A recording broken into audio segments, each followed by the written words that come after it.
Donc, nous commençons aujourd'hui donc ce chapitre 28. Comme vous avez indiqué, après Pessah, on va essayer, Bezrat Hashem, au sein de Netzach, de prendre tous les chapitres qui parlent justement de l'avènement messianique, le nom du Mashiach, etc., toutes les périodes comme ça. Et nous allons évidemment commencer par ce chapitre-là. Euh, je me permets de raconter à titre anecdotique que j'ai envoyé aujourd'hui un WhatsApp, parce que grâce à vous, je fais des révisions sur, un peu sur le Maharal, et, euh, et j'avais décidé aujourd'hui de faire une révision sur, enfin récemment, une révision avec les enseignements du Rav Yehuda Ben Ishai. Et j'étais tellement ému parce que ça m'a rappelé l'époque où j'étais jeune, ça. Bref, un peu plus jeune, et je lui ai envoyé un message pour lui dire que je le remerciais infiniment voilà, de l'époque où j'étais au Mahon pour ses enseignements sur. Il m'a répondu aujourd'hui. Il m'a dit, Chazak Obaro, Yagdil Torah Yadir, etc. J'étais content parce qu'à Yom HaTzmaut, on s'est embrassé dans les bras, c'était très émouvant. Vous en foutez, mais je vous en raconte quand même. Voilà. Donc, chapitre 28. Yes lecha lishol. אחר אשר אמרנו כי הזמן אשר הוא מסוגל שיגלה בו המשיח האחרון באחרון ימי עולם.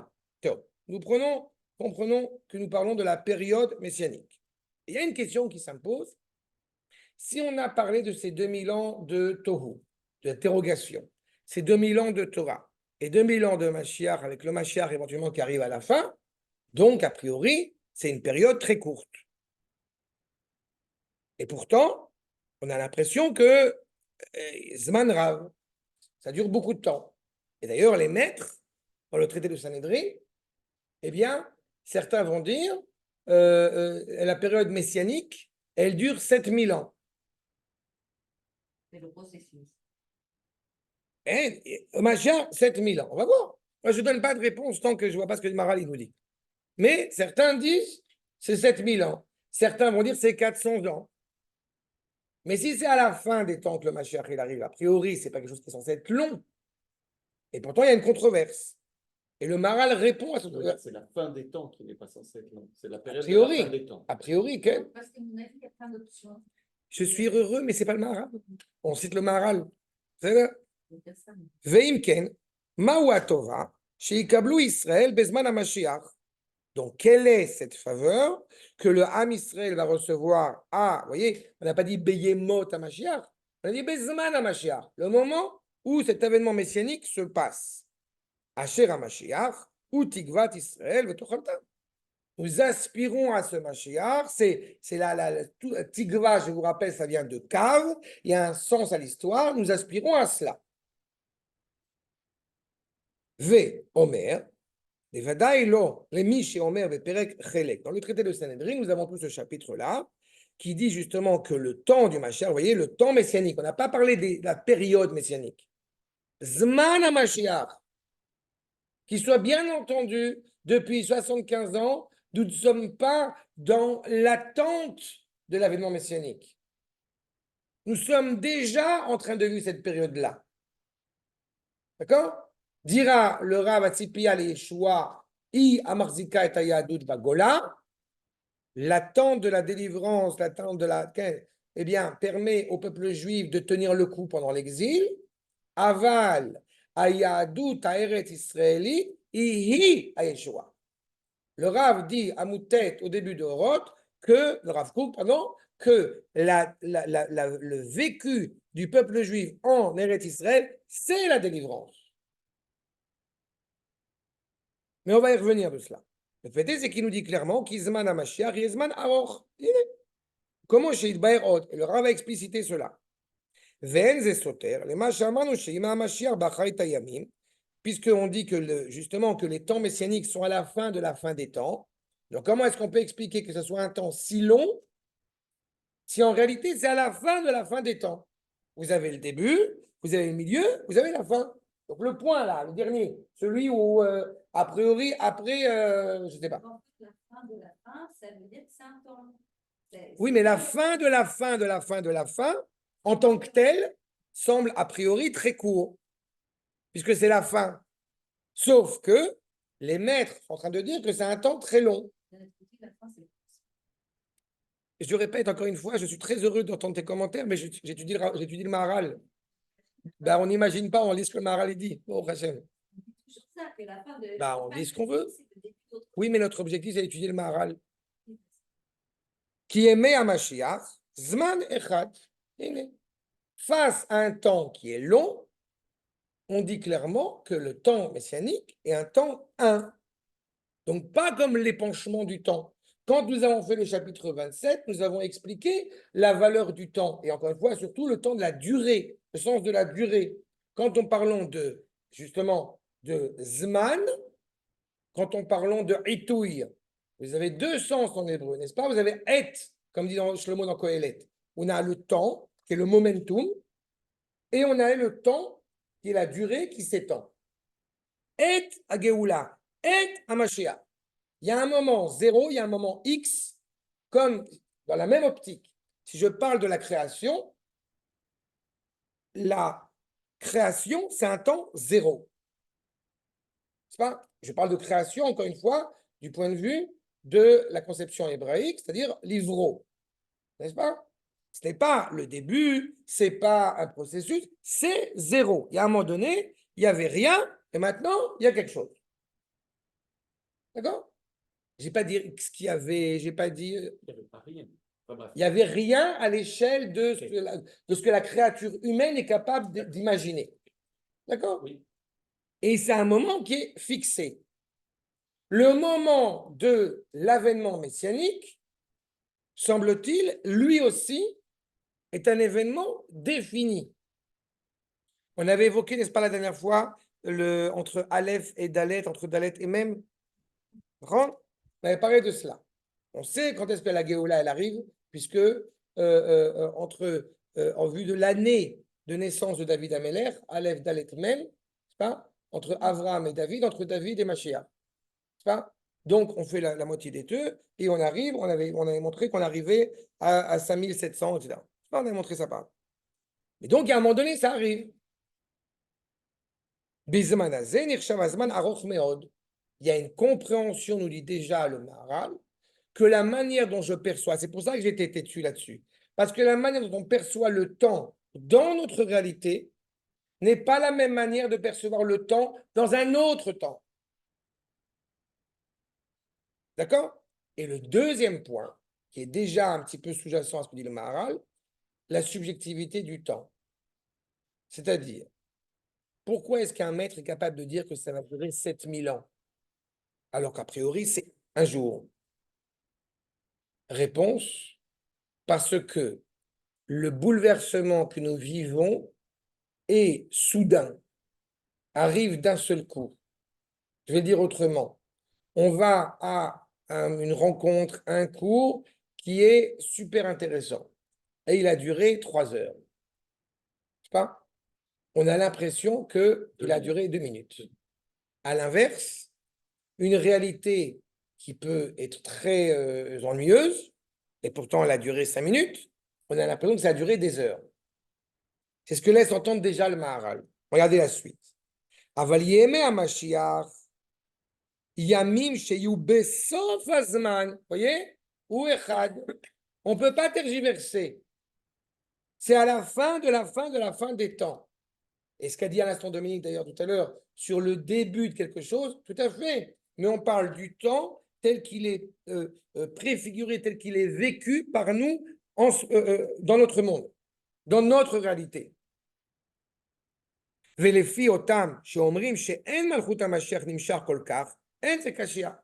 il a répondu à ceux qui disent, vous pensez que c'est très long, en réalité c'est une impression.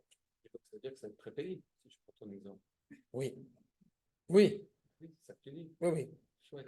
Mais on est en plein dedans. Donc c'est pas, pourquoi c'est la fête en ce moment. Mais, exactement. Mais ça peut être rapide. Encore une fois, qu'est-ce que c'est que 75 ans sur 3000 ans? D'accord? Rabbi Akiva, il arrive à rigoler quand il voit la descente du Beth Amikdash. Tu comprends que Rabbi Akiva aujourd'hui, mais il s'éclate de rire. Il s'éclate de rire. Il s'évanouit de bonheur de voir ce qui est en train de se passer en Israël. D'accord? Mais on va y revenir là-dessus. שאם היינו אומרים כי טובת המשיח לאכול ולשתות בלבד, היה לך להקשות קושייה הזאת. Pour ceux qui vont dire qu'en réalité, eh bien, le temps messianique n'est pas très long. Alors, on n'arrive pas à comprendre, puisque nous parlons d'une réalité justement, à la fin de ce temps messianique, où on n'a plus besoin ni de boire ni de manger. Mais on ne comprend pas ce que ça veut dire. Dans la réalité du monde dans lequel nous vivons, c'est impensable. Aval, anu omrim, כי המשיח יבוא, כדי להשלים וליישר העולם, לקנות תחיית המתים ועולם הבא. Ce qu'on appelle le Mashiach, d'abord, ça a plein de dimensions. Qu'est-ce qu'il y a après le Olam Haba? Question simple. Réponse, Olam Haba. Il n'y a pas d'après. Si, il y a Olam Haba. Le patriarcat politique, pour la maman. Après Tchiyat HaMetim. C'est pas Olam Haba? Oui, et après Olam Haba? On recommence. Non, on recommence pas, Olam Haba. C'est infini. C'est là. De la même manière que nous ne sommes pas dans la même dimension aujourd'hui que nous avons été il y a 75 ans. Le peuple juif n'est pas au même statut. Et il y a 75 ans, on n'aurait pas imaginé de vivre ce que nous vivons aujourd'hui. Et dans 75 ans, nous n'imaginons pas ce que nous allons vivre. Ce qu'appelle le Maharal Eder Lifnei Havaya. Il y a un sentiment de destruction avant une construction nouvelle, autre. Et cette notion de destruction n'est pas forcément, en tout cas loin de là, d'être automatiquement dramatique. Mais nous vivons une autre réalité. Ce sont des étapes. Maintenant, celui qui se dit, mais quand est-ce qu'on va être tranquille? C'est-à-dire pour lui, l'idée de dire, voilà, le Mashiach il va venir, je vais être tranquille. Donc tout ce que nous vivons ici, dans notre réalité, à ses yeux à lui, n'a aucun sens, n'a pas de valeur, on ne vit pas. Mais si on comprend que ce sont des étapes nécessaires dont on ne peut se passer pour arriver à cette réalité, encore une fois, qui n'est qu'une étape pour arriver à une autre réalité, alors on est fier et heureux d'appartenir à cette réalité qui s'inscrit dans encore une fois, dans cette succession d'étapes. Il me semble qu'on avait évoqué cela. Un jeune enfant, un jeune bambin, quand il commence à marcher, s'il n'a pas été à quatre pattes avant de marcher, les pédiatres disent que c'est un problème. Il faut le forcer à se mettre à quatre pattes pour aller après marcher. Pourquoi? Parce que c'est nécessaire à sa constitution. Imken, ma bechar shelo yenimshach malchut hamashiach, ki לריתך שייתן להם מדרגה יותר עליונה, שהוא מדרגת תחיית המתים לעולם הבא. On sait pertinemment qu'à l'avènement messianique, il y a un certain nombre d'étapes qui se produisent. Après, il y a une autre étape, et après, il y a une autre étape. On avait déjà évoqué ça avec le Ramchal dans un autre cours que j'avais fait, pour montrer que grâce au Ramchal, dans Datudrunot, que la résurrection des morts, telle qu'on l'entend, elle est au 10e millénaire. Donc, on a le temps. Mais alors, qu'est-ce qu'on fait en attendant? Rien. Si, on fait partie de cette constitution progressive, encore une fois, qui avance sans arrêt. Et là, encore une fois, j'ai le privilège de participer à ce temps, de renouveler ce temps. Comment est-ce qu'on dit à Yom Tov? Mekadesh Israël Vazemanim. Le temps prend tout son sens par le prisme d'Israël. Mais si on se dit, j'ai gâché ma vie, j'ai perdu mon temps, en réalité, c'est un leurre. Parce qu'on est en train de construire étape après étape. On peut être passé à côté de l'opportunité qui a été la mienne. Mais, ça, à l'échelle globale, c'est un temps qui est infini et qui se construit et qui avance, encore une fois, à chaque étape un peu plus. Comme j'ai dit tout à l'heure, on a le privilège d'y participer. On a le privilège d'être acteur. On peut rester sur le banc de touche pendant un temps. Mais bon gré, malgré nous, on va nous obliger à sortir du banc de touche. Pourquoi? Parce qu'on fait partie justement de ce processus. Quand il dit qu'on a le privilège, il y avait des équipes qui disaient qu'il valait mieux pas vivre ce moment-là. Non. À cause de l'implication, à cause des douleurs, à cause de la difficulté spirituelle notamment qu'on va vivre à ce moment-là. Mais, comme on a parlé du corps et de la neshama, les deux sont en contradiction. Mais ils ne peuvent pas résider autrement qu'ensemble. Et ce décalage-là, il crée une tension énorme. Donc, certains vont dire qu'il ne vaut mieux pas y vivre. Mais ils vont dire, malgré tout, on aimerait bien y vivre juste après, quand tout est réglé. Oui, aussi parce qu'ils se sentent. Attends, il m'écrit là juste une seconde. Eresh Lakish, Non, non, parce que là, c'est important, je vais t'écouter, mais je reprends à ça. Res Lakish, il a pensé que. C'est Res Lakish? Ok. Qui a pensé que. euh, euh, je vais. Entre le premier et le deuxième Beth Amikdash, alors il a vu il y a 70 ans. Alors il y a une histoire qui raconte que il est allé dormir. Je vais attendre les 70 ans qui se passent et j'arrive après. Tu vois. Et il y a des ronces qui ont commencé à grandir sur lui, etc. Et il arrive après ses 70 ans, il rentre au Beth Midrash, les élèves ils commencent à poser une question et ils argumentent entre eux. Et Resh Lakish connaît la réponse à la question, mais il ne peut pas leur donner la réponse, ils n'entendent pas la réponse. C'est qu'en réalité, on s'inscrit dans un processus. Tu ne peux pas être de côté et attendre que ça passe. Parce que tu t'es exclu toi-même de ce processus qui est nécessaire à cet événement. Ken, pardon.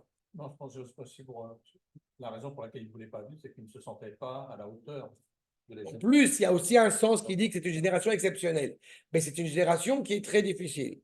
Mais j'aurais presque envie de vous dire, c'est ça, encore une fois, j'ai pu faire cet exercice-là avec mes enfants quand ils étaient un peu plus jeunes et que je leur ils veulent rester encore un peu jeunes. Alors, vous voulez vous comporter comme des bébés, très bien. Ben non, tu ne peux pas manger de viande, tu bois que du lait puisque tu es jeune. Ah non, tu ne peux pas aller dormir plus tard parce que tu es jeune, donc tu vas dormir comme ton jeune frère ou ta jeune sœur plus tôt. Il y a un avantage à grandir et un avantage à mûrir.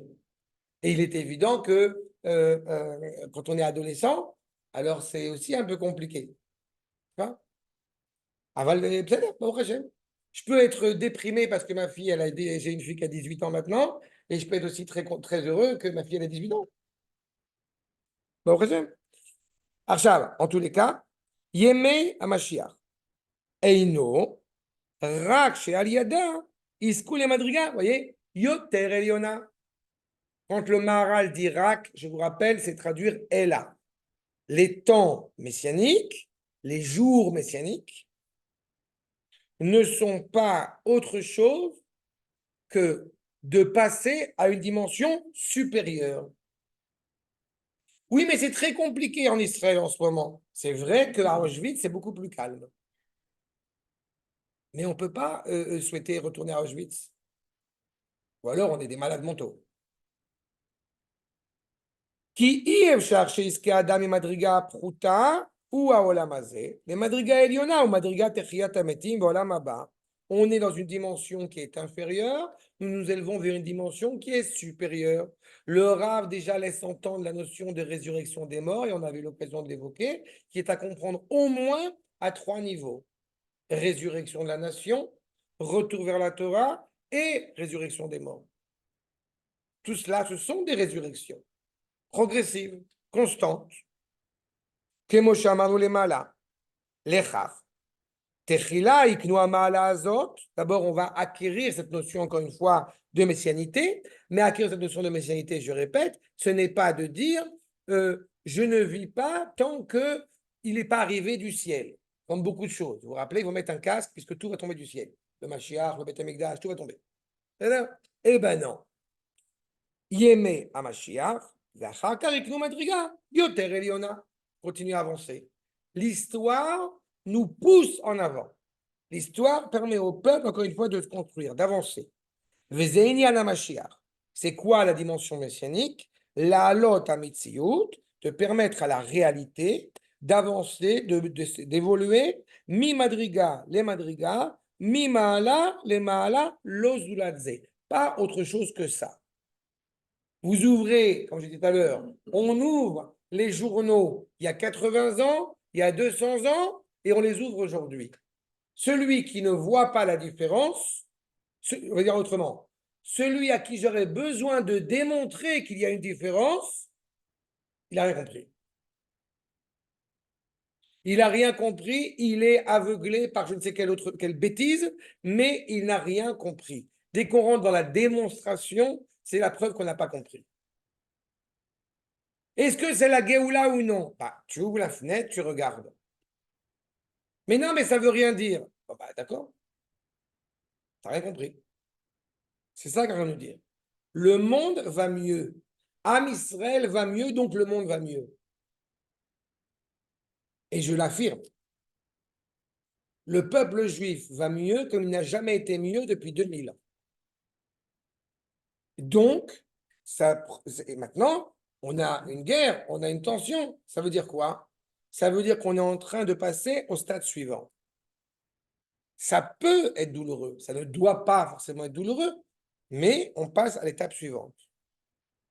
Mais la question de savoir, la question due à l'inquiétude dans laquelle, encore une fois, on peut se trouver, elle a interloqué, elle a été posée, comme tu disais, par des maîtres, et en l'occurrence, Rabbi Yehoshua ben Levi. C'est ce que nous allons commencer à étudier aujourd'hui. Dans le Pérek Chelek, Rabbi Yehoshua ben Levi, Ashkechei l'Eliaou, dans Rabbi Yehoshua, il rencontre Eliaou Hanavi. Où est-ce qu'il rencontre Eliaou Hanavi? D'Avei Kae Apitra de Me'alta de Rabbi Shimon. À l'entrée de la caverne de Rabbi Shimon, il a rencontré Eliaou Hanavi. Amarle, Atena le Alma de Atei. Est-ce que j'aurai une part dans le monde futur? Amarle, Imirtse a Adonazé. Si ce monsieur le souhaite, c'est Eliaou qui parle, okay? Si ce monsieur le souhaite, qui c'est le monsieur? C'est Akadosh Baruch Hu, okay? Amar Rabbi Yehoshua ben Levi, Shnaim Raiti vekol shlosha shamati. Rabbi Yehoshua ben Levi dit clairement, justement, que j'ai vu deux personnes. J'ai vu Eliaou et je me suis vu moi-même. Mais étrangement, vekol shlosha shamati. Et pourtant, j'ai entendu trois voix. Amarle, emat atem Mashiach. Il a une question à poser. Quand est-ce que va venir le Mashiach? Amarle, zil, shaile le dide. Demande-lui. Echiyetiv. Ok, mais il est où? Où est-ce qu'il est assis? Epatra de malchut reviit, ou maïsiman. Ok. Tu veux savoir où il est le Mashiach pour lui demander s'il arrive maintenant ou quand est-ce qu'il arrive? Bah, tu vas aller le voir. Où est-ce qu'il est? Il est à l'entrée des portes de Rome. Oui, comment je vais reconnaître? Il y a plein de gens aux portes de Rome. Et big moustache. Yativ ben Aniim, Sovlim, Cholaim, il est assis entre des gens malades et des gens pauvres, etc. Ve Chavle Aser, Ve Sareh Chadei Zimna, Ve Sareh Chad Ve Asar Chad. Il va le voir, il va essayer de regarder. Amar Delema Me'aine Velo Me'akev. Et regardez en réalité s'il va y avoir, ça on va y revenir, sur cette présence, encore une fois, d'Akadosh Baruch Hu. En réalité, quels sont les signes, comme on l'a dit, qui va pouvoir reconnaître? Il y a des malades, il y a des pauvres, il y a des gens qui sont blessés, il y a des gens qui sont recouverts de pansements. Azal et Gabé, Amar Shalom Alecha Rabbi. Oh, et il va donc essayer d'aller le retrouver. Il est parti. Il va lui demander Shalom Alecha Rabbi ou Mori, Amarle Shalom Alecha Bar Levi. Là, il parle avec le Mashiach. Mon maître, merci. Bonjour, toi, fils de Lévi. Amarle Emat Atei Mar. Quand est-ce que tu viens? Quand est-ce que monsieur Mar, est-ce que votre honneur va venir? Amarle Ayom. Réponse du Mashiach, aujourd'hui. Il a dit aujourd'hui. Ata, les Gabé Eliaou. Qu'est-ce qu'il fait? Il va retourner voir Eliaou Hanavi. Amarle, Maï Amarlach. Qu'est-ce qu'il t'a dit? Amarle, Shalom Alecha Bar Levi. Il m'a dit, bonjour à toi, fils de Lévi. Oh, t'es rassuré, sois rassuré, tu vas dire Eliaou Hanavi. Parce que qu'est-ce que ça signifie que le Mashiach il dit Shalom Alecha Bar Levi? Ça veut dire que c'est bon. Tu vas, toi, dans mon futur, toi et ta proche, toi et ta famille, vous aurez l'Olam Haba. Si Mashiach il dit Shalom, c'est bon. Amarle, Eftar Lecha Velavicha le Alma Da'atei. Tu es promis au monde futur, toi et ton père. Amarle, Shikore Meshaker Bi. Oui, mais il m'a menti. Il m'a menti le Mashiach. Pourquoi? Il m'a dit Amarle, Ayom. Je viens aujourd'hui. Encore une fois, je ne suis pas Rabbi Shalom. Etena Velod. Il a dit je vais venir et il n'est pas venu. Marle, Kamar Lecha Hayom. Quand il t'a dit aujourd'hui, quel était le sens de aujourd'hui? C'est Hayom Im bekolo tishemahu. C'est ayom dans le sens de si vous. Alors, écoutez bien, c'est pas vous entendez ma voix, c'est si vous reconnaissez l'intonation de ma voix, le sens même de ma voix. Atkan, le sens, cet agada qui est devant nous. C'est-à-dire, tout le chapitre va être consacré à essayer d'expliquer cet agada. C'est bien que ça ne vous a pas choqué du tout, que Rabbi Yehoshua ben Levi, il rencontre Eliyahu Navi, tout va bien, ça passe, alors ça passe. Mais même époque ou pas même époque, Rabbi, voilà, allez, rencontre Eliyahu Navi. Oui, mais c'est très sympathique, sauf qu'on a un petit détail qu'il ne faut pas oublier. Et ça, c'est très important. Vous savez, j'ai entendu il n'y a pas longtemps un gars qui vient de voir Torah à la synagogue et il a dit Boaz, il avait 400 ans. Il y a un midrash qu'il avait 400 ans. Il avait 80 ans un peu avant. Et alors il dit c'est écrit dans le midrash. J'ai voulu lui rentrer dedans. J'ai dit non, je ne vais pas lui rentrer dedans. Pourquoi j'ai voulu lui rentrer dedans? Parce qu'on a 2 maîtres, on n'est pas les seuls, on a 2 maîtres, M3, ce qu'elle Ramchal aussi, qui sont très intéressants, qui ne sont pas très connus. Un s'appelle le Rambam et l'autre s'appelle le Maharal de Prague. Et te dit quoi? Si, quand tu vois dans la Haggadah que tu étudies quelque chose qui n'est pas compréhensible, qui n'est pas cohérent avec la raison humaine, c'est qu'il y a évidemment un enseignement profond à tirer de cela. Mais si tu veux en tirer un sens obvi en disant, tu vois, il a 400 ans, là, il a rencontré Eliyahu, tout va bien, ça passe normal, il n'y a pas de problème. Si tu veux commencer à penser que nos chachamim, ils font de la mystique et allez, vis. Ça y est, j'ai vu le Mashiach, il est là, il est aux portes, il arrive. C'est que tu n'as rien compris. Et non seulement tu n'as rien compris, ce qui n'est pas dramatique, mais en plus de ça, tu nuis à la Torah. Parce que tu vas transmettre une parole qui est totalement infondée. On parlait tout à l'heure de source. De la même manière, je vous rappelle que tout celui qui croit qu'à l'avènement messianique, à l'époque messianique, il y aura un changement dans l'ordre de la nature, il y a de nouveau Rabbi Moshe ben Maimon qui dit celui qui pense comme ça est un idiot. Petit. C'est ça. Donc, qu'est-ce qu'on doit retenir? Qu'est-ce qu'on doit essayer de comprendre dans cette rencontre avec Eliyahu? Qu'est-ce qu'on doit essayer de comprendre à l'entrée de la grotte de Rabbi Shimon? Qu'est-ce que ça veut dire l'entrée de la porte de Rome? Tout ça, il faut qu'on essaie de comprendre en profondeur. Qu'est-ce que le maître veut nous dire ici?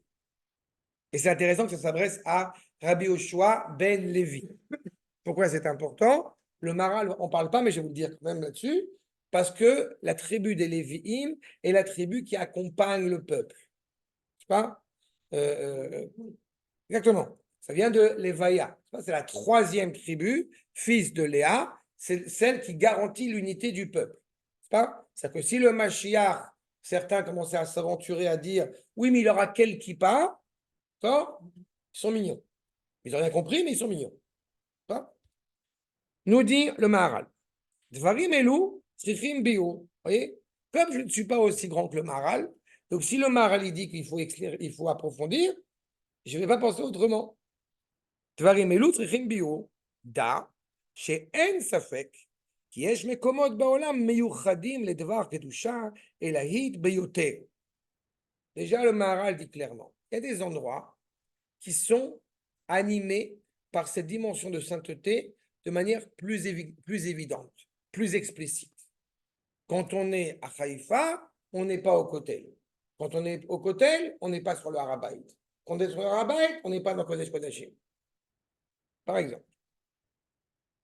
Achat. Et qu'on le ressente ou non. On peut le ressentir subjectivement, mais même si on ne le ressent pas, c'est une réalité. La présence d'Akash Borou, elle est juste derrière le mur. De manière claire. Arshal, ou Bifrat, Amara, Shaya, Rabbi Shimon Bar Yochai. Rabbi Shimon, quand il était avec son fils pendant 12 ans en train d'étudier, évidemment, il y a une valeur particulière. Nitman Raoui Leze. Là, encore une fois, où il a laissé une empreinte, évidemment, c'est important. C'est très important, c'est très significatif ce que nous soulève ici le Maharal, parce que là encore, il faut toujours être conscient de cela. On est tous rattachés à Akadosh Baruch Hu, quelle que soit notre qualité, quel que soit notre niveau. Mais on doit pouvoir être capable de savoir aussi dire, on n'est pas des disciples, des élèves de Korach, de savoir qu'il y a des nuances. C'est-à-dire, si, comme j'ai coutume de dire, quand j'explique souvent à des élèves et tout sur le fait qu'on a le droit de dire Elohim et qu'on ne dit pas Elohim. C'est-à-dire, et j'ai coutume de rappeler que pourquoi on dit Elohim, pourquoi on peut dire Elohim et qu'on peut dire Elohim, parce qu'il y a 3 grands rabbanim qui ont dit qu'on pouvait dire Elohim. Il y a le Rambam, le Rav Zini et moi. Pardon, moi, le Rav Zini et le Rambam. Ouais. Si je commençais à penser ça sérieusement, ça serait dramatique. C'est ça toute la problématique. On sait, Kol HaKavod, on est tous des Bnei Torah, on s'efforce, on avance, mais on sait faire la nuance, Kol HaKavod, entre Moshe Rabbeinu et les autres prophètes qui vont se suivre après. C'est pas? C'est ça. Donc, entre Rabbi Shimon, Kol HaKavod, il n'y a pas photo. C'est pas? Ve'en safek, Shaya Nigle Eliyahu, la Kadosh, Rabbi Shimon Bar Yochai. On ne va pas s'interroger sur la capacité de Eliyahu Navi, la qualité de Eliyahu Navi de se révéler auprès de Rabbi Shimon. C'est évident. Kama Pa'amim, même plusieurs fois, Bamehara, Vayag Louy Shel Eliyahu, Nimtsa Sham Beshekvar. Il est déjà présent Eliyahu. Gam Ata, Nigla Sham Eliyahu. Là encore, il est présent Eliyahu.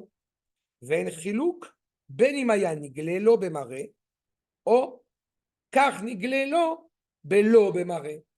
Eliyahu est présent. Que tu l'aies vécu ou que tu ne l'aies pas vécu. Que tu l'aies vu physiquement, si je puis dire, ou que tu ne l'aies pas vu physiquement. D'accord?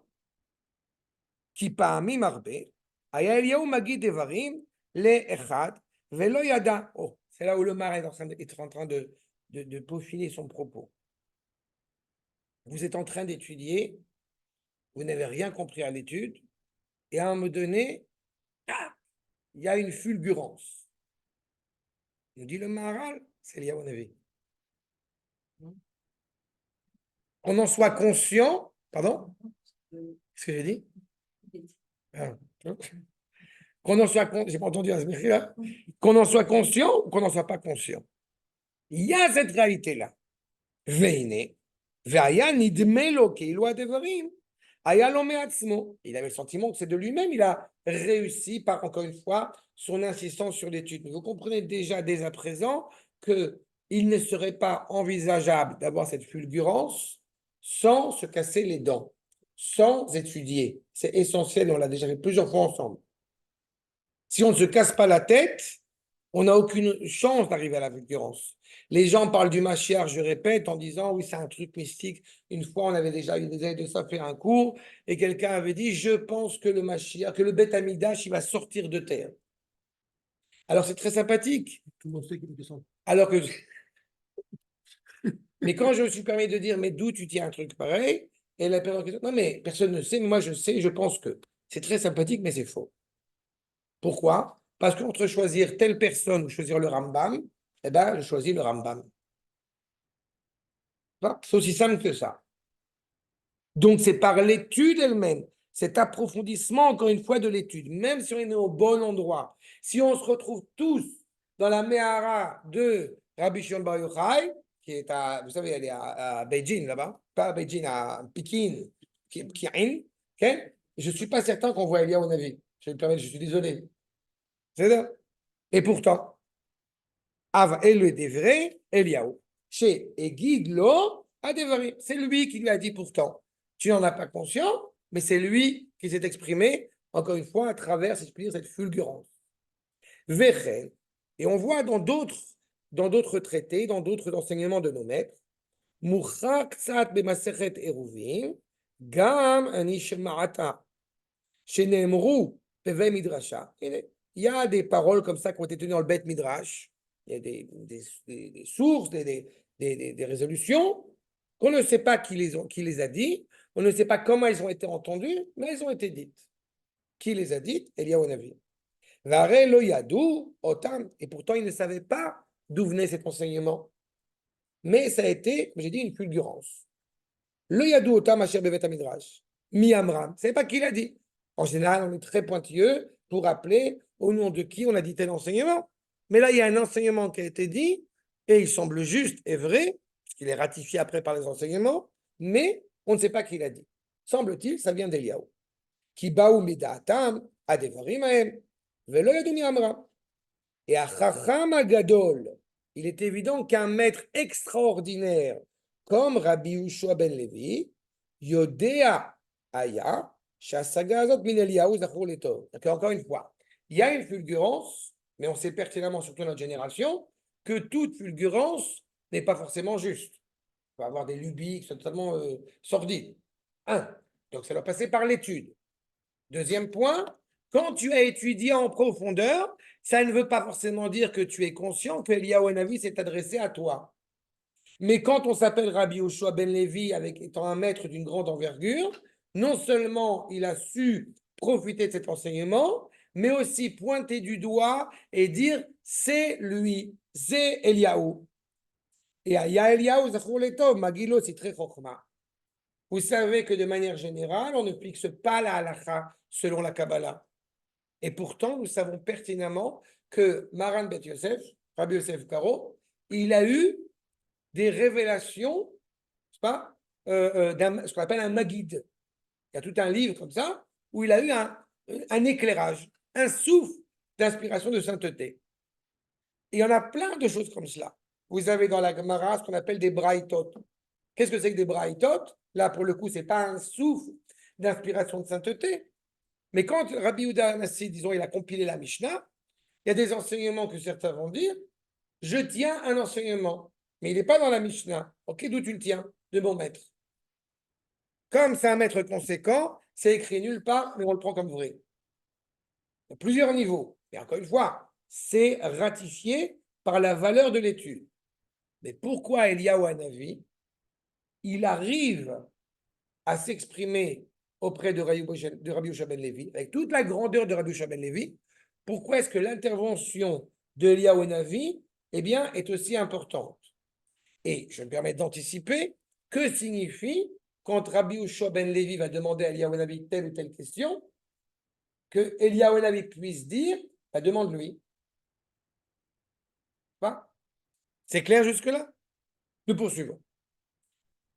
Sha'al et Eliyahu Zal. Imiske l'olamaba. On a le privilège de rencontrer Eliyahu. C'est intéressant que la question qu'il pose, c'est est-ce que je vais pouvoir avoir le monde futur? Est-ce que je vais mériter d'aller dans le monde futur? Veishiv shirtse adonze. Si ce monsieur le souhaite, tu l'auras. Qui n'y a dans la Maba, mais pourquoi est-ce qu'il ne répond pas oui ou non? Eliyahu Hanavi, il est proche d'Akadosh Baruch Hu. Il pourrait lui dire oui ou non. Sauf que le Maharal est en train déjà d'expliciter que la réalité du monde futur est quelque chose de caché, quelque chose qu'on n'est pas capable de percevoir. On a évoqué la notion du temps. Le Maharal est déjà en train de nous donner une directive très importante. Inyan olam haba, mitzadatzmo nistar. On est incapable de comprendre. On est incapable dans le même esprit, on est incapable de comprendre comment est-ce que la Géoula se passe de la manière dont mon esprit est capable de l'entendre. Quand il dit que Olam Haba, c'est un Inyan Nistar, c'est quelque chose de secret, c'est quelque chose de caché, si on veut comprendre le processus de la Géoula de Am Israël, nous n'avons pas d'autre source que le Zohar. Le Zohar, ça veut dire, le Zohar d'abord, Rabbi Shimon, et ça veut dire le Gaon de Vina dans Korlatov, ça veut dire les Talmidim de Baal Shem Tov, ça veut dire Oroth du Rav Kook, pour ceux qui avaient un doute s'il y a plus de Kabbalah dans Oroth. Parce qu'il n'y a que dans cette dimension-là qu'on va pouvoir réussir à cerner la finalité de ce sens, la finalité de cette histoire. Ah ben c'est parfait. Alors pourquoi nous ne venons pas à un centre de la Kabbalah et nous allons étudier la Kabbalah et voilà, on a réglé tous les problèmes. Eh ben non, parce qu'on n'est pas Rabbi Yehoshua ben Levi, Est-ce que le fait qu'il le rencontre à la grotte de à l'entrée de la caverne, c'est justement pour comprendre que la réflexion, elle se passe pas à ce niveau-là, elle se passe au niveau de la Kabbalah? Bien sûr, bien sûr. Mais Rabbi Yoshua, il est évident qu'il traite aussi du sod. D'autant plus Rabbi Shimon, c'est à l'entrée. Si c'est à l'entrée, c'est pas dedans. C'est-à-dire que tu peux entendre quelque chose, mais on est conscient que nous sommes juste à l'entrée de. Il serait totalement navrant que on fasse un cours en expliquant, ça se fait aussi, bien évidemment, qu'on fasse un cours en disant, tu comprends, parce que c'est le chesed avec la gvura, et donc fais attention quand tu parles à ta femme, parce que la tiferet, elle peut s'ingérer dedans. Non, j'ai compris. T'as compris, mais voilà, c'est clair. Ah oui. C'est là. Il est évident que celui qui œuvre dans cela, il est capable aussi d'entendre. J'ai entendu Manitou dans ses enseignements sur un livre essentiel de Kabbalah qui s'appelle Sharei Ora du Rabbi Yosef Jaktilia, que la qualité du cours est en fonction de l'auditoire. Plus les gens sont élevés, plus le cours sera élevé. Plus les gens sont incapables de comprendre ce qu'il se dit, plus le cours sera évidemment, encore une fois, bas. Et il sera bas pas parce qu'il n'y aura pas de mots, il sera bas justement parce qu'il y a besoin d'expliciter énormément de concepts. D'accord? On est entre les deux, nous, non? J'ai la prétention de dire que de faire Netzar Israël du Maharal en français, ce n'est pas une mince affaire pour moi. Ça l'a peut-être été pour Manitou, qui est extraordinaire, mais ce n'est pas forcément une mince affaire. Mais c'est pas grave. On essaie d'avancer modestement ce que nous enseigne le Maharal. Ou Hashem Itbarach, Bo Bilvat, Talo Yolam Haba. Pourquoi demande lui à lui? Parce qu'en réalité, le Olam Haba ne dépend que d'Akadosh Baruch Hu. Qu'est-ce qui se passe, va nous dire le Maharal dans son introduction à Tiferet Israël? Pourquoi, en citant le Midrash, pourquoi est-ce que le Beth Amikdash a été détruit? Le Midrash dit parce qu'ils n'ont pas béni la Torah avant de l'étudier. C'est la sens qu'apporte la Gemara. Que va expliquer le Maharal? Comment est-ce qu'on comprend cet enseignement? Il dit, le Maharal, il y a deux types de gens. Il y a ceux qui considèrent que la Torah, elle est presque aussi grande que République de Platon. Et il y a ceux, ou Harry Potter, et il y a ceux qui ont un tel respect pour la Torah que s'il y a un processus qui se passe selon Akadosh Baruch Hu et que ça va à l'encontre de leur compréhension de la Torah, c'est la preuve que c'est faux. C'est ce que dit le Maharal dans l'introduction à Tiferet Israël. C'est qu'en réalité, il ne faut pas oublier que mon rapport à la Torah, c'est, en l'étudiant en profondeur, une volonté de saisir, de cerner la parole d'Akadosh Baruch Hu. Et qu'est-ce qui se passe, je me permets de le rappeler, quand j'ai le privilège d'avoir compris ce qui m'était enseigné, le terme de chez nos maîtres est très important, Zachiti. Je vais à un cours de Torah et je dis, ah, le cours, il était nul. Ah, le cours, génial. Ce rabbin, une bombe. On n'a rien compris. On applaudit à un cours de Torah. On n'a rien compris. La phrase qui est utilisée, c'est Zachiti lavi ou Lo Zachiti lavi. J'ai eu le privilège de comprendre ou je n'ai pas eu le privilège de comprendre. C'est le terme qui est utilisé traditionnellement dans le Beth Midrash. C'est fondamental. En fonction du Marseille, le Marseille, il peut faire passer différentes choses d'une différente manière. Il y en a qui arrivent mieux à faire passer les choses que d'autres. Et que tu peux Pour mieux toi. comprendre. Pour toi, pas du point de vue du Marseille. Et ce n'est pas un Marseille. Non, si la majorité de l'audience, J'ai compris. de l'auditoire J'ai compris. qui arrive à bien comprendre, à mieux comprendre, on va dire que le Marseille, il a. C'est très intéressant ce que tu as remarqué, que tu as machinalement changé le terme. Je n'ai pas parlé de Marseille, j'ai parlé d'un Rav. D'accord. Que le Rav. Le Rav n'est pas un prof universitaire. D'accord, mais Marseille. Non. Il Le Rav n'est pas censé être un prof universitaire. Le Dvar Torah qu'il va faire. Donc, ce n'est pas un Rav. Si on est en train de juger la qualité de la valeur du Dvar Torah, ce n'est pas un Rav. Si c'est mieux. Ça veut dire que malheureusement, la parole qu'il tient n'a pas su être entendue là où il a parlé. Ça ne veut pas dire que sa parole doit être remise en question. Encore une fois, je Pas t'accorde. qu'il faut, Encore une fois, je t'accorde qu'il y a des gens avec une petite barbichette qui ne sont pas forcément très doués pour parler. On apprend aussi à parler. Mais ce qui m'importe d'abord et avant tout, c'est la véracité du propos. Est-ce que ce qu'il dit est vrai ou non? Après, la manière dont il va le faire, c'est de la technique. Et là, oui, je t'accorde. La technique peut être très Oui, mais ça n'a rien à voir avec le sujet que j'évoque maintenant. On parle de la véracité du propos. Tu as des maîtres, on voit dans la Gemara, des maîtres qui ont été incapables d'être ce qu'on appelle des darshan. Il y a des gens qui ont beaucoup étudié, qui ont une connaissance de la Torah extraordinaire, mais qui bégayent, mais qui ont une voix qui ne porte pas. Mais ça n'a rien à voir.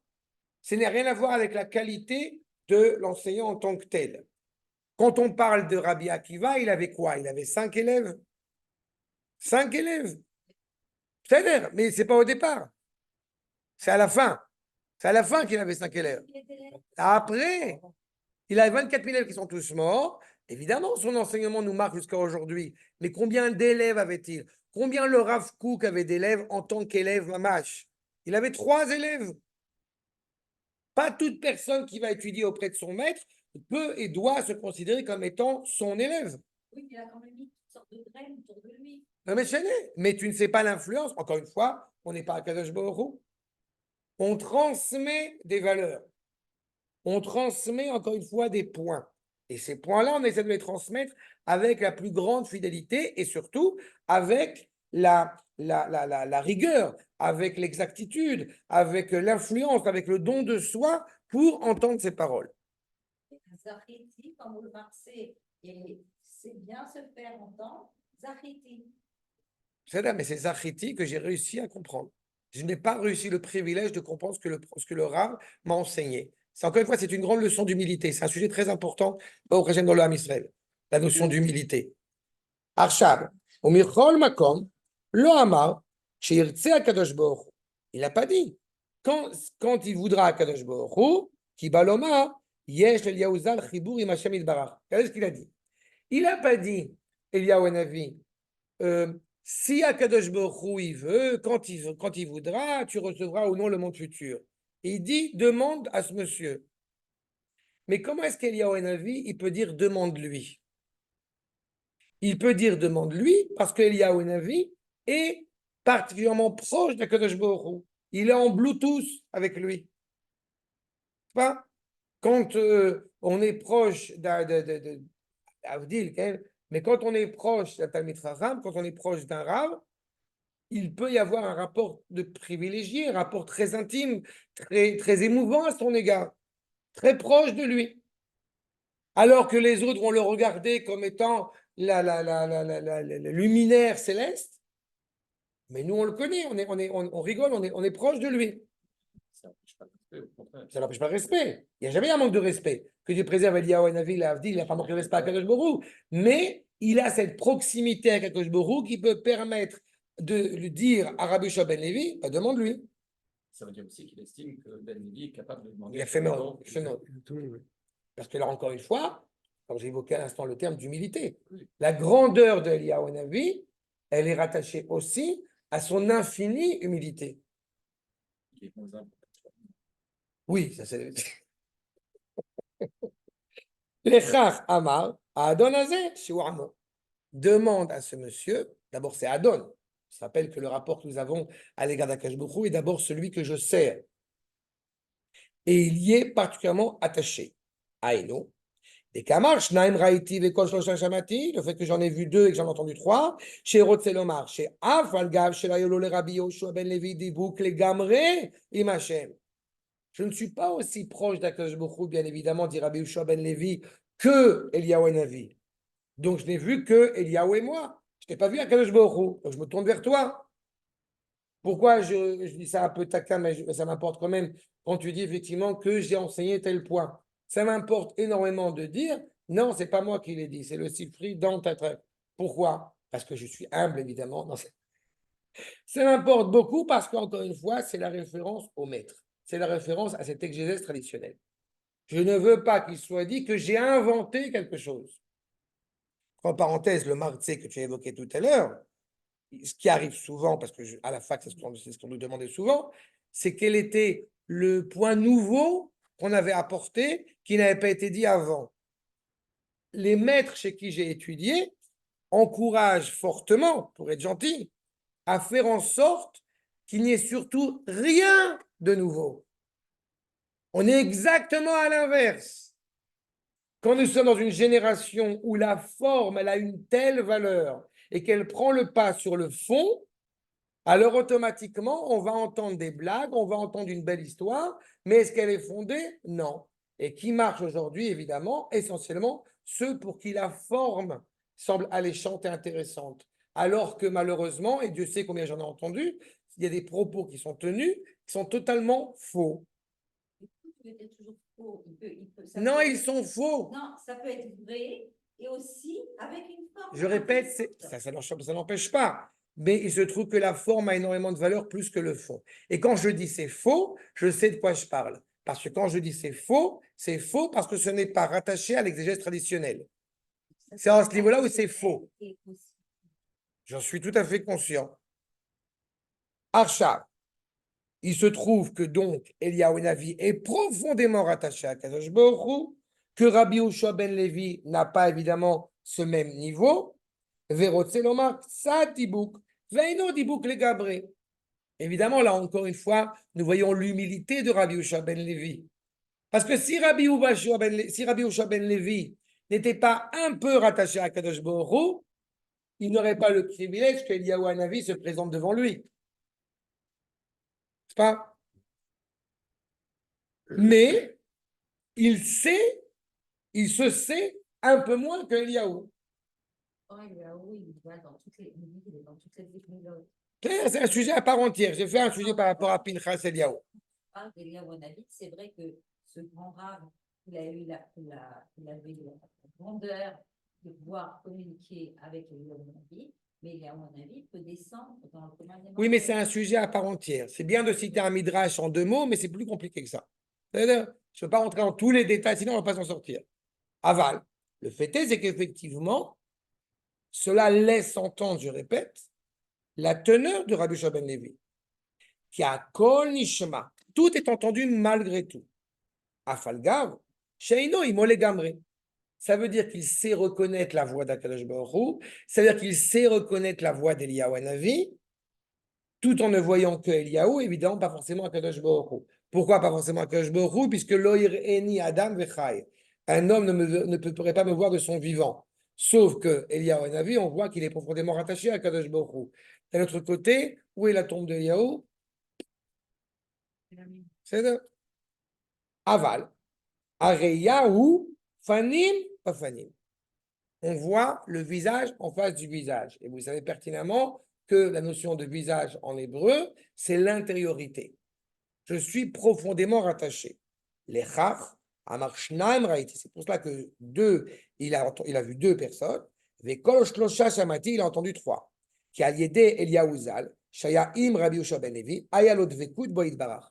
Comment tu peux être rattaché à Akadosh Baruch Hu en ne voyant pas Akadosh Baruch Hu? Il est conscient que c'est grâce à Eliyahu Navi qu'il est rattaché à Akadosh Baruch Hu. Gamken, teshama kolosh Akadosh Baruch Hu. Jusqu'au moment où il a entendu la voix, n'est-ce pas? La voix d'Akadosh Baruch Hu.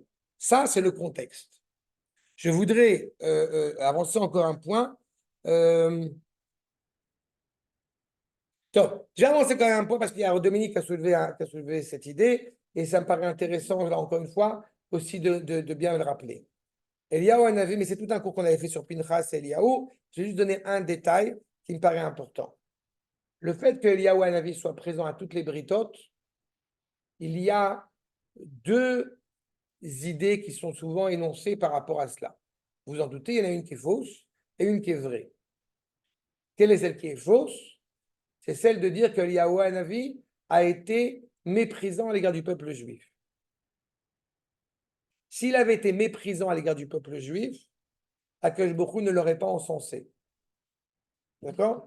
Seulement, Eliyahu Hanavi a vécu selon le prisme de la vérité absolue. Par conséquent, s'il avait dû choisir entre Am Israël et Akadosh Baruch Hu, Eliyahu Hanavi n'est pas un ange tutélaire, eh bien, il se plaint du fait que le Ham Israël ne soit pas entier totalement avec Akadosh Baruch Hu. Pour permettre à Eliyahu Hanavi de retrouver cet équilibre, il va être présent à chaque circoncision. Témoin de la vraie. Exactement. C'est-à-dire que ce n'est pas une remontrance vis-à-vis d'Eliyahu, c'est justement une démonstration du lien qui permet au Ham Israël d'être attaché éternellement à Akadosh Non, Baruch mais Hu. c'est pas pour faire le lien, c'est pour montrer à Eliyahu Hanavi pour qu'il se sente mieux. Oui, Comprenne exactement. que le Exactement. Ah oui. Oui, mais Et tu as pour tout à fait C'est raison. clair, là, il a- Mais en étant ce qu'il est, il entretient ce lien entre Ham Israël et Akadosh Baruch Hu. Un lien essentiel. D'accord? Je vous rappelle que c'est l'autre sujet qu'on n'a pas encore évoqué. Le Malach Habrit qu'on a vu dans Malachi, c'est Eliyahu Hanavi, l'ange de l'alliance. C'est lui qui exprime cela. Certains malfaisants voudraient prétexter à Eliyahu Hanavi une critique. En réalité, ce n'est pas une critique. Quand Akash Baruch Hu dit à Eliyahu que désormais c'est Elisha qui va diriger le peuple et pas qui va être le prophète au sein du peuple et pas toi, c'est parce que Akash Baruch Hu est conscient que la vérité de Eliyahu ne permet pas d'être entendue par le peuple à ce moment-là. Ce n'est pas une reproche sur Eliyahu, c'est une réalité qui est un fait établi. C'est comme si aujourd'hui, l'Avdil, on disait il faudrait, je ne sais pas, il faudrait David Ameller, Premier ministre. Alors, c'est très alléchant, c'est très sympathique, mais le peuple n'est pas encore prêt. D'accord? Donc, mettre David Ameller en tant que Premier ministre, ça pourrait avoir des répercussions terribles. Pardon? Il n'est pas disponible. Ok. D'accord? C'est juste de faire la parenthèse, mais pour qu'on comprenne aussi dans quel cadre. Alors, ça, je poursuis. Sha'al. Ça va, on poursuit encore un petit peu? Sha'al achakar. Donc, une fois qu'il a posé ce contexte-là, nous rappelons que Rabbi Yoshua ben Levi demande à Eliyahu Hanavi quand est-ce que le Mashiach va arriver. Ve'amar, Shilel et Dédé, demande-lui, va le voir, va Pérouche, il cache. Pardon? Il a dit aujourd'hui. Regarde. D'abord, demande-lui. Qui c'est qui est le Mashiach déjà? Va doucement. Qui kacher idbonen, benyan Mashiach be'atzmo. Quand il va observer, quand il va scruter cette notion de messianité, be'atzmo, ou be'madrigotam, yeda ki ayom était. Quand il va le rencontrer, il va comprendre que c'est aujourd'hui. Il va comprendre de quel jour s'agit-il. Je voudrais insister sur un point. Comment est-ce qu'un maître d'une telle envergure, là encore une fois, je pense qu'on comprend de travers, comment est-ce qu'un maître d'une telle envergure peut demander quand est-ce que le Mashiach vient? Il y a un problème. Deuxième problématique, si on a dit quand est-ce que le Mashiach vient, donc c'est un temps zéro. C'est pas 7000 ans, c'est pas 400 ans. Ça veut dire et puis surtout, Rabbi Yoshua ben Levi, c'est de quoi s'agit-il quand il parle du Mashiach? Rabbi Yoshua ben Levi, c'est pas je vais être un peu virulent, c'est pas un jeune juif sympathique et traditionnaliste qui dit quand le Mashiach il va venir, tout va s'arranger. Ce qu'aspire Rabbi Yoshua ben Levi, c'est de vivre pleinement cette période annoncée, encore une fois, annonçant la messianité, d'y être attaché, d'y être totalement intégré dedans. Je ne vais pas plus loin pour l'instant dans ce propos, mais vous allez voir. Je n'ai pas entendu. Quand tu poses la question à avoir, tu poses une question parce que tu ne connais pas la réponse ou parce qu'il y a autre chose. Il y a autre chose dans la question. Il veut être attaché au Mashiach. Et d'ailleurs, Le fait même que Rabbi Yoshua ben Levi, je vais te dire un point qui peut déjà nous aiguiller, le fait même que Rabbi Yoshua ben Levi pose la question, c'est-à-dire qu'il est déjà dans la réponse. Je vais le dire autrement. La plupart des gens, bon, pas la plupart des gens, beaucoup de gens, y compris nos amis les Chabad, quand ils parlent du Mashiach, à quoi ils pensent? Même, allez, je vais être gentil, sans parler du Rabbi, à quoi ils pensent? Un sauveur. C'est-à-dire qu'en réalité, le Mashiach, c'est quoi? C'est quelqu'un qui nous arrange nous. Ce n'est pas la volonté de Rabbi Yoshua ben Levi. Les mancha kiviti Hashem. Les shuatra kiviti Hashem. Je ne peux plus supporter la profanation du nom d'Akadosh Baruch Hu. Ce qui m'importe, c'est la sanctification de son nom. Le fait qu'il puisse y avoir une réalité où il n'y a pas encore d'entité animée par la sainteté et la présence d'Akadosh Baruch Hu est en soi une profanation du nom d'Akadosh Baruch Hu.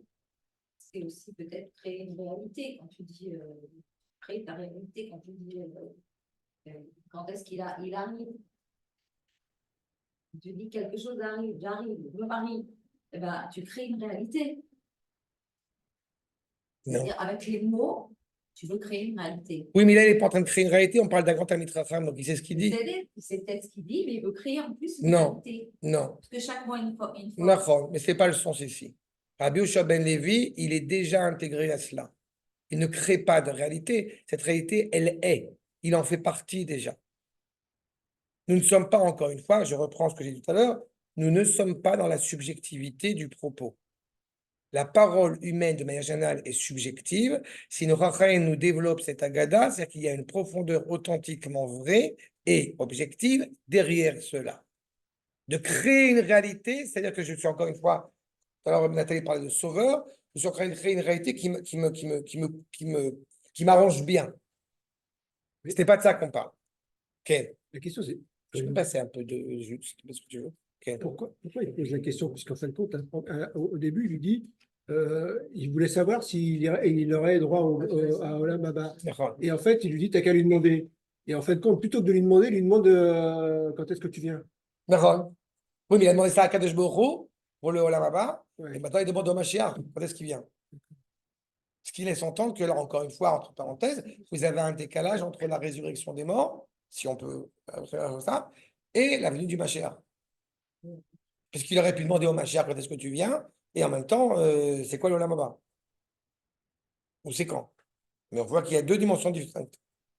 S'il a demandé d'abord à Kadosh Baruch Hu et qu'après il demande au Mashiach, ça veut dire qu'Akadosh Baruch Hu, évidemment, est le maître de l'histoire, mais que le Mashiach s'inscrit dans l'histoire. Il est dans cette réalité concrète du monde façonné. Et encore une fois, avec un seul objectif, de permettre à la présence d'Akadosh Baruch Hu de résider pleinement dans le monde. Puisque l'avènement messianique en tant que tel, cette fin de la fin de la fin des temps, ce n'est pas la question de dire nous avons la terre d'Israël tout entière, du fleuve de l'Euphrate au fleuve du Sinaï, on l'a déjà. Ce n'est pas le Beth Amikdash, on l'a déjà. C'est au-delà de cela. C'est un monde qui est régi pour et dans le bien. Par excellence. Pas pour mettre fin à une souffrance personnelle ou une souffrance nationale. D'accord? Achat. V. Et justement, où est-il inscrit? Efatra, Apitra, des Malchut Revit. On a dit, il est à l'entrée des portes de Rome. Il n'est pas dans Rome. Il est à l'entrée des portes de Rome. Pourquoi Rome? Enfin, la quatrième royauté. Pourquoi est-ce là? Ben Aniim et Sovle Cholaim. Entre des gens pauvres et des gens malades. Altit e. Ne te trompe pas, nous dit le Maral. Et c'est très précis comme il écrit. L'Omar qui d'avarze Shamar Khan, le fait qu'il ait dit cela, eh bien, Itiv ou d'avar Mouchash Klal. Ne pars pas à Rome. Ne prends pas l'avion pour Rome et va regarder là où il y a le Coliseum, là où il y a l'Arc de Triomphe là-bas, et de dire voilà, le Mashiach, il doit être là, on va le chercher. Non, non, non, non. Ne te trompe pas. Ce n'est pas de cela dont il s'agit. Aval el kadavar Mouchash Le'ain. Ce n'est pas vécu à l'œil. Mais ce qui est important, c'est que le Mashiach, il est à l'entrée de Rome. Là où la ville de Rome, j'ai envie de dire, arrive à sa fin.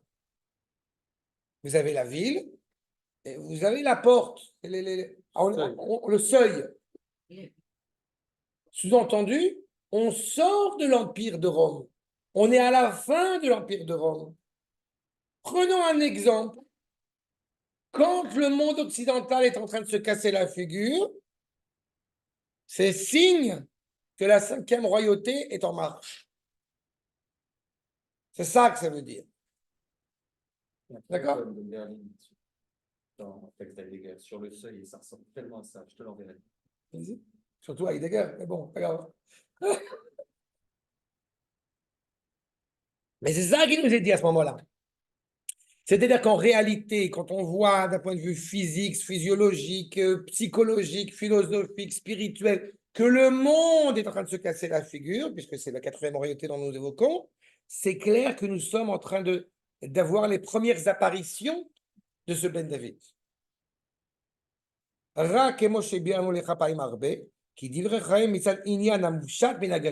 Ce sont des enseignements profonds. Je répète, c'est pour ça que je suis encore une fois têtu.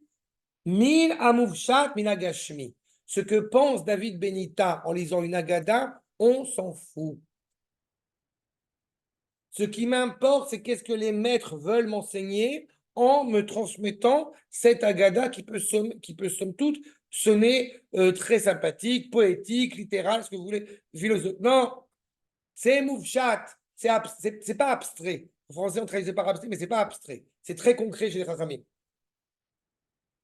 Mais c'est un niveau très élevé qui dépasse, encore une fois, la dimension physique qu'on pourrait lui attribuer.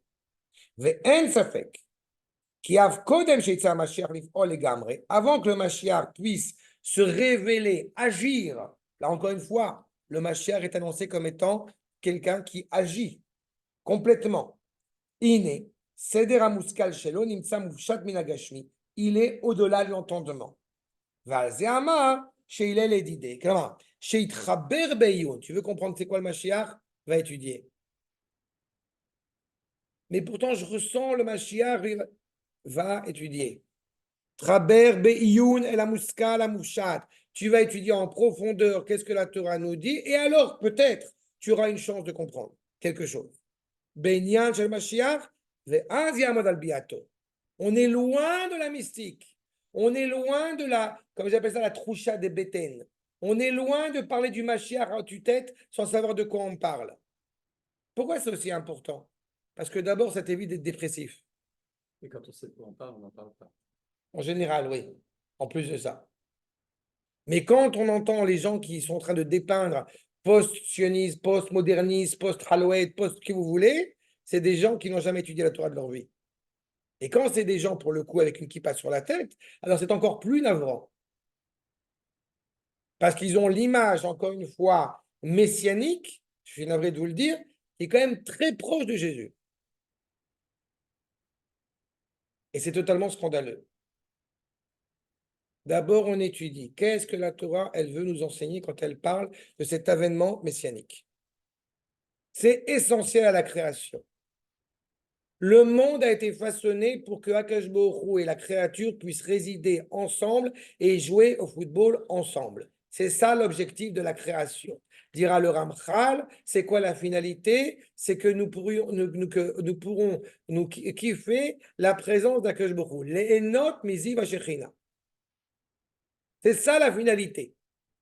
Donc évidemment, pour celui qui s'imagine que le monde futur va être un monde où je vais être au Beth Midrash en train d'étudier la Torah sereinement, tranquillement, c'est un grand kiff.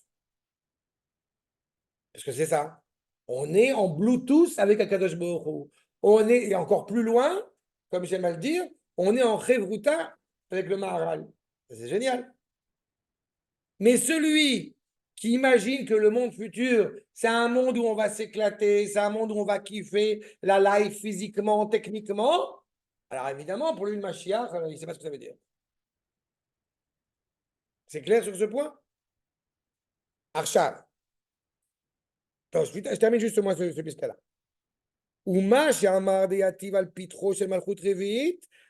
Pourquoi la quatrième royauté? Je me permets de vous le rappeler.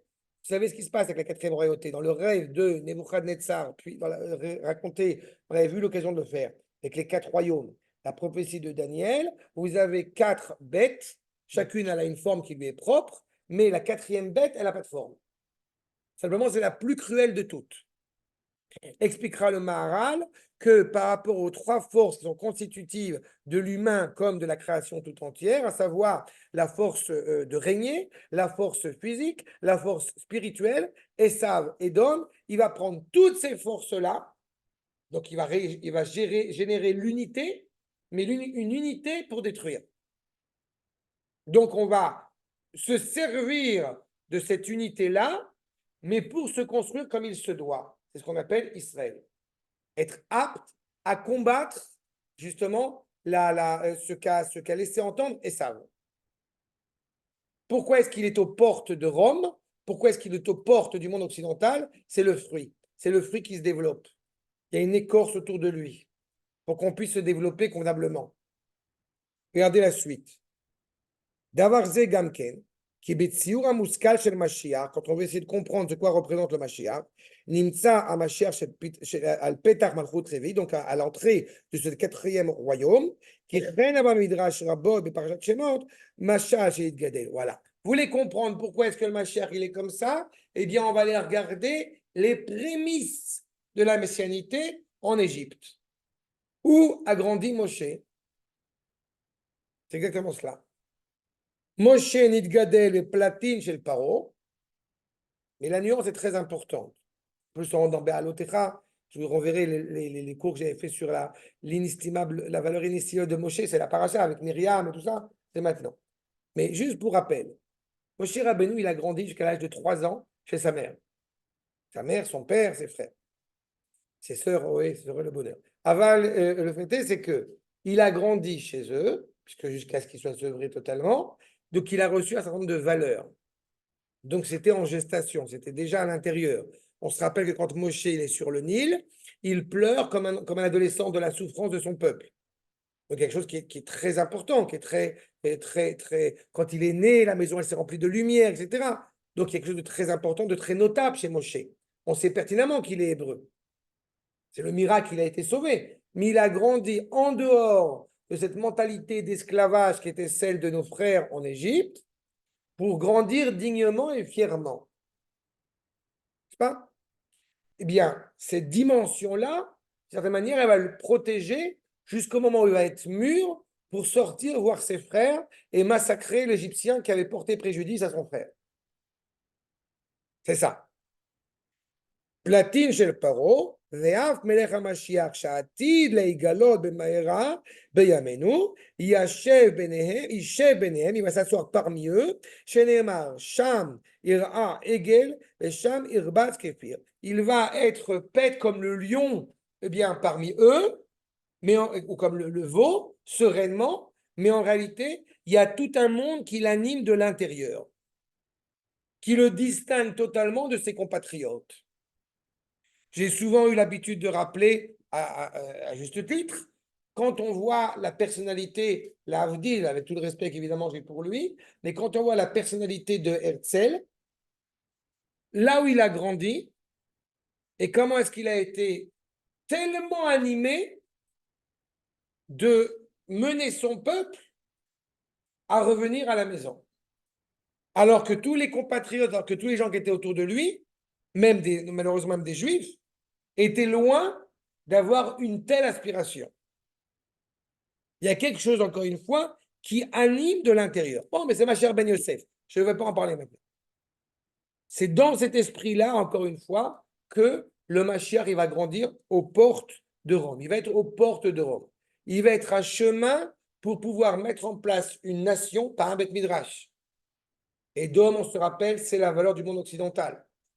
Il va être en mesure de prendre ces valeurs du monde occidental, mais pour les ramener à une source authentique et cohérente, comme il est bien connu, le Mashiach, il est sur le Chomer, il est sur le Hamor. Il n'est pas esclave du Hamor.